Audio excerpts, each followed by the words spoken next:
Well, hello, and welcome to the Fisher Poetry Podcast, a showcase of prose, poetry, and song written and performed by those in the commercial fishing community. Mostly. I'm your host, Brad. Thanks for joining us today. Today's episode is from the 2024 FisherPoets Gathering in Astoria, Oregon. The location and performers in this episode, as well as links to home pages of both the archive and gathering, are included in the episode description. So, without further ado, here's the show. So we are down to our final performer, and quite a performer he is. Several years ago, they dubbed Ron the sheriff of Fisher Poets. And since I usually stick around Oregon for a little bit, I rent a car, so I end up driving him around. And so they called me his deputy. And that may seem like an honor, but nothing good ever happens to Festus. And basically, I'm his Festus. At the same time, I challenge you to find a kinder heart than Mr. Ron McDaniel. I am blessed to call him my friend, and I welcome him to the stage. Please welcome him with me. Ron McDaniel.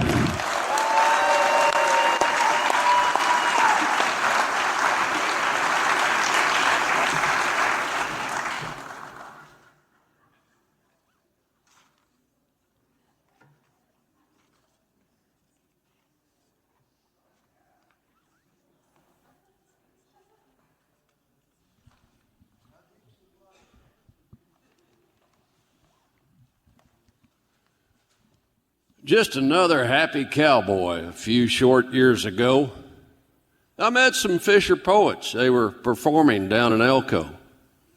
Follow us to Astoria. Like mythical sirens, they would plead. Well, I didn't realize they had uncovered a deep, abiding need. I had emotions I couldn't understand, so I went to see a shrink. I wasn't sure who I was anymore. I was right up to the brink of utter desperation, keeping something deep inside, these feelings that I'd hidden because of cowboy pride. The psychiatrist asked about my mother, which is where they always start. No, I really didn't want to do it. I felt I had to play my part. See, my mom's afraid of water because she never learned to swim. Why, if I just so much as get wet, her countenance was quite grim. And ever since I was a little boy, she never let me near the sea. Promise me you'll never leave dry land. That was her constant plea. So I became a cowboy, a rootin' tootin' buckaroo. If she'd had her way, I'd never be here with the likes of you. One summer, I went set netting with the brothers, the Broderick crew. Father John, though a humble guy, you must give the devil his due. In the winter, he's a mild-mannered teacher at the school. But summers on the Nushagak, he'll work you like a rented mule. Well, I took my son up with me to let him taste the fishing life. Well, when we got to Dillingham, we met a couple fellas that caused me lots of strife. They both wore cowboy hats, but they wouldn't engage in conversation. In fact, they ignored me like I was speaking Chinese. That added to my frustration. Why, then stuck-up cowboys, they wouldn't even utter a single word. I thought they'd give us a bad reputation among fishermen, so I thought I better cut them from the herd. I said, son, this could get ugly, but I'm going to clean them cowboys' clocks. He said, Dad, they ain't real cowboys, they're Russian Orthodox.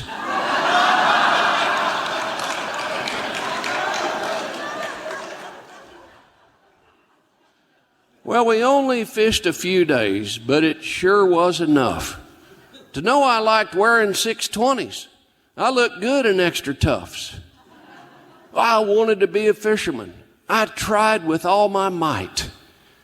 But did I really like the work or the clothes they wear? Am I a transvestite?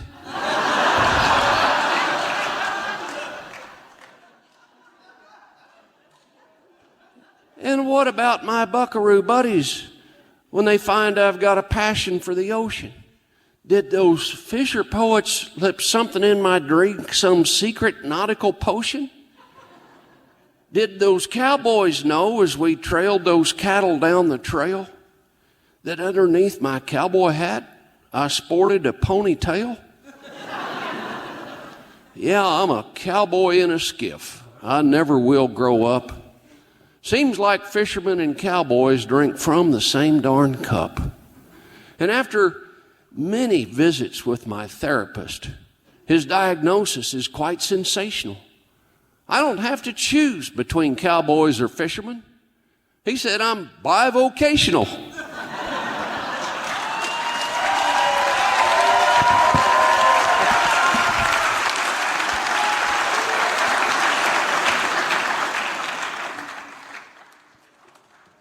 Thank you. I ain't ever done a wardrobe change on stage here. Yeah, I don't hoop and holler. I ain't used to getting dressed with nobody around. My wife even turns the light off, so.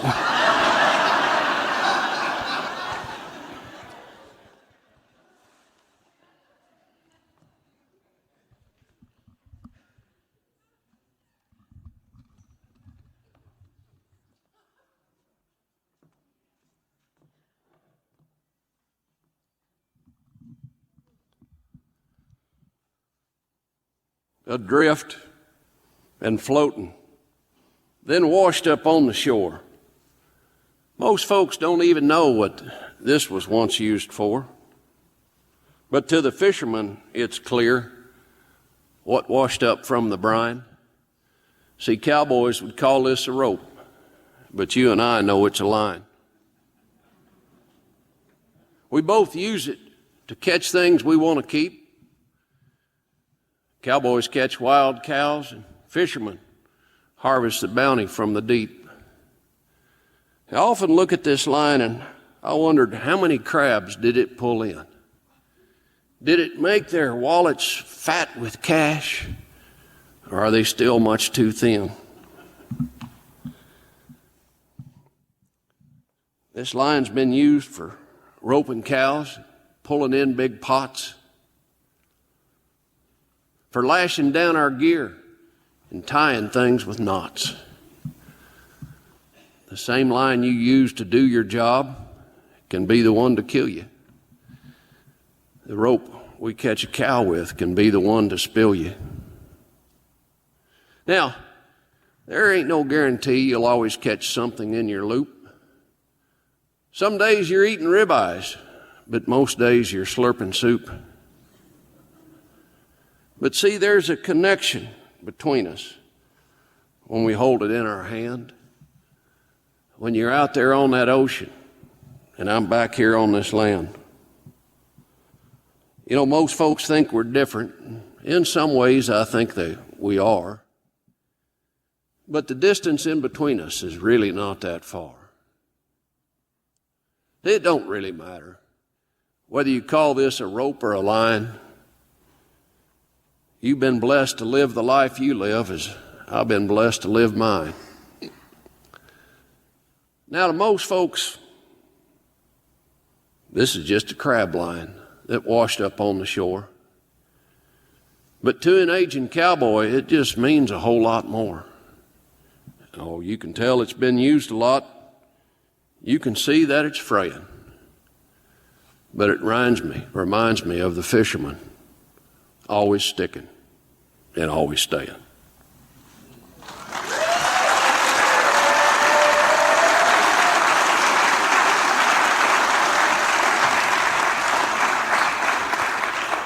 I told Gino I think he had to head somewhere else. I told him I was going to mention him, I mean, that ain't no made-up poem. For the knot workshop one year, they found some crab line washed up on the shore, and they cut a bunch of it into lengths for teaching folks how to tie knots. And if you hadn't ever done that workshop tomorrow, you sure ought to go to it. It's a neat deal. Cowboys and fishermen, they always like tying stuff up, right? So it's a neat deal. But they got done and had a few coils, and Gino, give me this. Said, can you do anything with this? And I said, yeah. I tied a Honda in it. And it's not exactly perfect for roping cows. It's a little bit lightweight. We get windy, but every spring I go catch something with it. I try to catch a day that's not windy, and I might be at a Brandon. We might catch some 150-pound calves and drag them to the fire, but I've roped a 600-pound yearling just once every spring, just to have this connection to these fishermen, to think about Gino coiling me up some crab line that washed ashore. I wondered what I could do with it. And I would tell you this, it's easier to tell with Gino not here.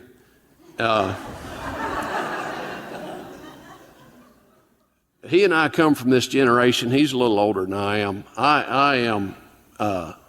I'm not just humbled that Gino would turn out to become a friend, but so many of these men and women here that fish just kind of embrace this cowboy they drug up years ago and invite me back every year. And I really did go fish with John Broderick and his boys. And I mean, it's a prized possession. If you don't fish, you won't know what this is. It won't mean nothing to you. But from 2010, and Doreen told me they don't even give you these with your fishing licenses anymore, but I got our fishing license where we fish there in Bristol Bay. Still kept them. I'm proud of that. It don't make me a fisherman because I spent several days there, right? But I got to do something that less than 1% of the world got to do. I got to go be side by side, shoulder by shoulder with some set netters that were hauling in fish. And boy, did we have a run.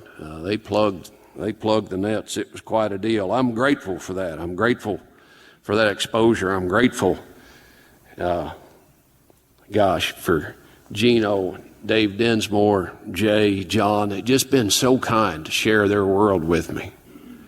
And so we come from that generation where we didn't have to be touched and petted to feel loved when we was growing up. And I don't mean nothing about that now. In fact, I got 4 kids. Now all of them boys, except for 3 of them, and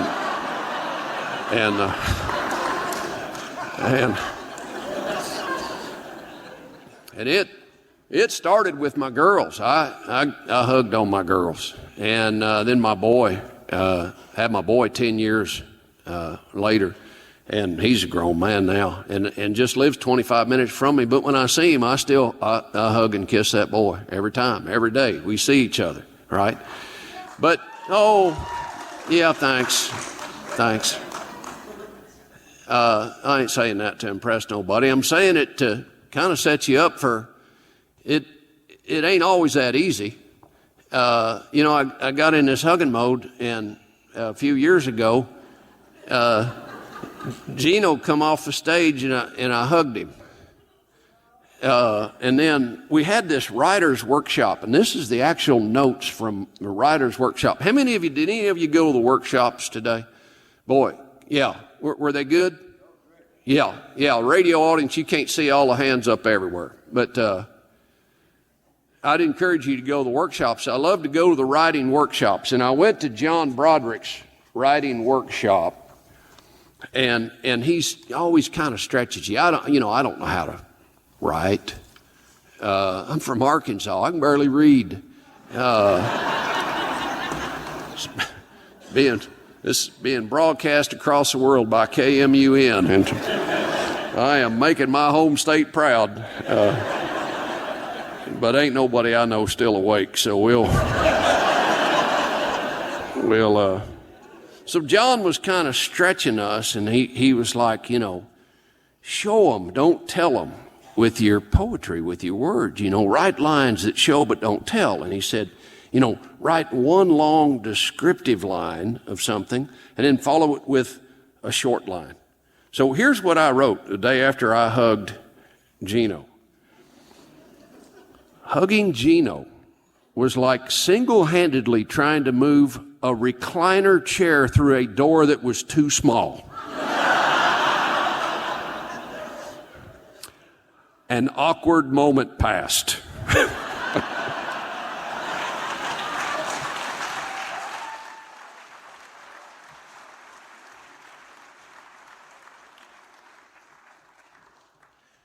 Hey, we're going to wrap it up with this. You've been a great audience. If you're listening on KMUN, this is it for the night. Be sure to tune in tomorrow.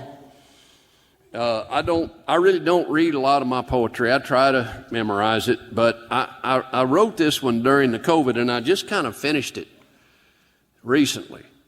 The COVID, on the one hand, and I hate to admit this because it was so hard on so many people, but on the one hand, it was pretty good for me because I travel. I don't just cowboy, but I sell horse drugs and vaccines to veterinarians and travel around a lot. And so the COVID, everybody had to stay home. I'd never stayed home that much in 40 years of marriage. And I would tell you this, and I ain't saying it because it's on the radio because my wife's not listening anyway, but I loved it. I loved being home. I didn't know if I'd like being home that many days in a row, and I was home a long time. But it was an odd time. Things were different. I couldn't go day work. I couldn't go cowboy for some ranches that I'd cowboy for in Kansas and Oklahoma because they wouldn't let you come out of state. They were trying to keep everything, and so I was home a lot. And the other thing we had in Arkansas and in the middle part of the country, we had a meat shortage. I don't know if y'all had a meat shortage during the COVID, but you couldn't get meat. And if you raise cattle like me and you take them to your local butcher, he was 300 days out for me to get an appointment to get some cattle butchered. So we were running short on meat, and I was going crazy. I think I was losing my mind. And this is a poem I wrote as a result. I think my horse and I were kind of communicating with each other through this period.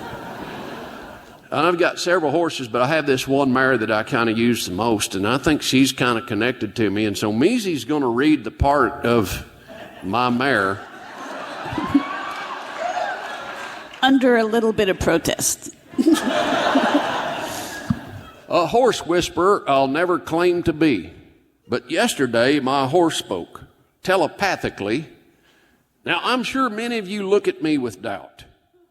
Before you say I'm crazy, just please hear me out. Now, it could be this isolation that's given me cabin fever. I can't stop these horse voices in my head. I'm an unwilling receiver. Hey, Ron, what's the deal? Why are you around the house so much? You often walk out in my pasture to give me a pat or gentle touch. I'm alarmed at this behavior. Are you selling me to another ranch? I'm sorry I shouldn't have bucked you off or run you under that branch. Relax, I tell her. You've not been sold. I'm simply sheltering in place. There's a virus among us that limits my contact with the human race. Is that the reason you put on gloves and walk around in a mask? You're busy mowing, fixing things, and catching up on tasks? And what's with riding me every day, never leaving town? I'm sick of your constant training and lunging me round and round. Oh, quit your belly aching. This is exercise you need. Just take me to my stall where I can munch on hay and feed. And Ron, I gotta tell you, those gloves just make me nervous. The anxiety they cause me is really a disservice. Oh, I see. Doc only wears a glove when he comes to give you care. It's to protect you both from germs. Now, don't you think that's fair? You call it fair when Doc comes out to clean the gelding's funk, then snaps on a glove and without shame starts handling his junk? And when he wraps my tail, he ain't decorating me for a parade. He starts lubing up his glove. I won't say where he'll invade. Well, COVID-19's tough on us all. I'm really beginning to worry. The stores are out of meat. They better fix that in a hurry. Oh, great. I'm stressed already and you spring this news on me? Just open up the gate and turn your back. I need the chance to flee. Meat starvation does crazy things. It'll cause men to lose their mind. It creates a panic, a zombie-like state. They'll gnaw any bone they find. My point exactly. History tells us the unspeakable effect on the mass. You see, long ago some folks got lost. They were searching for a past, known as the Donner Party. They ran out of meat, and as the story goes, they had to eat some humans from their head down to their toes. And now I see folks leering at me. I fear it's my flesh they crave. Well, I'll never let them see me sweat, though. I'll be confident and brave. Oh, in that one event, the humans were main courses, but every time folks get lost and desperate, they always eat their horses. People forget this mighty country was built on the horse's back. We plowed your fields, cleared your forests. We had to haul your gear to pack. We helped you gather your cattle. We carried you off to war. We pranced in parades. We carried your children. We did your every chore. I don't dispute what you say, but we need something else to eat. And through the centuries, man has developed an appetite for meat. May I suggest you eat your dog? I hear it tastes like chicken. I know at first it sounds absurd, it makes your heartbeat quicken, but roast of canine could sure catch on. Please just think it over. We could market it through a fast food chain and call it the McRover. Meezie Hermansen, folks. Now,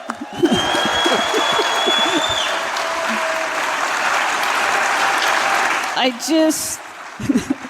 have to say one thing, because Ron's people are asleep, but I live in Alaska and my people are not, and I am a veterinarian. I do not condone the McRover. Thank you, Meezie. Hey, thank you. That's our show for tonight. Thank you for coming to Astoria. Thanks for coming to Fisher Poets. We'll see you tomorrow night. Well, that's it. This one's in the tote. The Fisher Poetry Podcast is written and produced by Brad Wortman. The theme music for this episode is courtesy of Mark Allen Lovewell and Molly Knoll. If you'd like to appear on or have comments about the show, please send an email to the FisherPoetry Archive at gmail.com. If you enjoyed this podcast, please subscribe to haul the latest episodes into your net. The Fisher Poetry Podcast is available via our podcast host, Podbean, as well as Apple, YouTube, and Amazon. You can listen to our other podcast episodes, watch our YouTube videos, and join our community by going to thefisherpoetryarchive.com. Thanks again for listening, and we'll see you on the next one. Come all young sailormen, listen to me. I'll sing you a song of the fish in the sea. Blow, ye winds, westerly, westerly blow. We're bound to the southward, so steady she goes.